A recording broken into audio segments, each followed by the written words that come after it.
তিন দাবিতে এনটিআরসিএতে স্মারকলিপি। ভিডিওটি না টেনে সম্পূর্ণ ভিডিওটি দেখুন যে এনটিআরসিএ অফিসে তিনটি দাবি নিয়ে স্মারকলিপি দিয়েছেন। তো আমরা ভিডিওতে চলে যাই সরাসরি।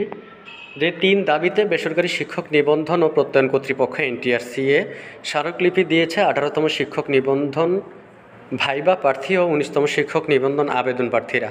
আজ রবিবার 27 এপ্রিল এনটিআরসিএ চেয়ারম্যান বরাবর একটি স্মারকলিপি দেওয়া হয়।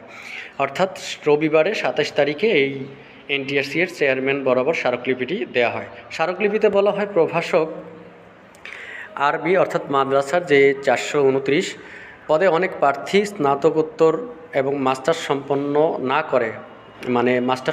করে আবেদন করেছে, যা ছিল নিয়োগ বিজ্ঞপ্তি উল্লেখিত নীতিমালার 6-এর ক, 8-এর ক, খ এবং 61 নং এবং মাদ্রাসা শিক্ষা অধিদপ্তরের এমপিও নীতিমালার 12 অনুচ্ছেদের সম্পূর্ণ পরিপন্থী। নিয়োগ বিজ্ঞপ্তি নীতিমালা 61 অনুচ্ছেদে বর্ণিত রয়েছে যে সংশ্লিষ্ট বিষয়ে অনার্স মাস্টার্স স্নাতকোত্তর বাধ্যতামূলক থাকতে হবে, কিন্তু বিজ্ঞপ্তি নীতিমালায় 6-এর কতে সুস্পষ্ট উল্লেখ রয়েছে যেখানে কোনো প্রার্থীর আবেদন গ্রহণযোগ্য হবে না, অর্থাৎ অনার্স মাস্টার্স বাধ্যতামূলক থাকতে হবে।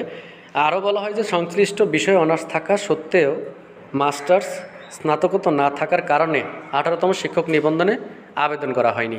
এখন যদি নিয়মকে উপেক্ষা করে স্নাতকোত্তর অর্থাৎ কামিল না করা যে অ্যাপিয়ার্ড প্রার্থীদের ভাইভাতে অংশগ্রহণের সুযোগ দেওয়া হয়, তাহলে সেটা হবে সুস্পষ্ট বৈষম্য ও নিয়ম বহির্ভূত।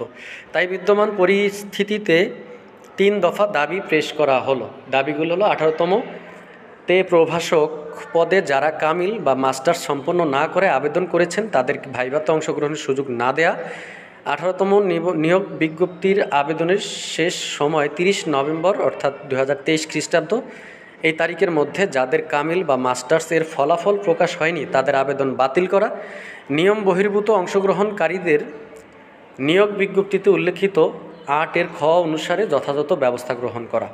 তো ভিউয়ার্স, আমরা আজকের ভিডিও থেকে যা দেখলাম যে এনটিআরসিএতে যে স্মারকলিপি দিয়েছে 3টি কারণে, সেই 3টি কারণ আমরা দেখেছি।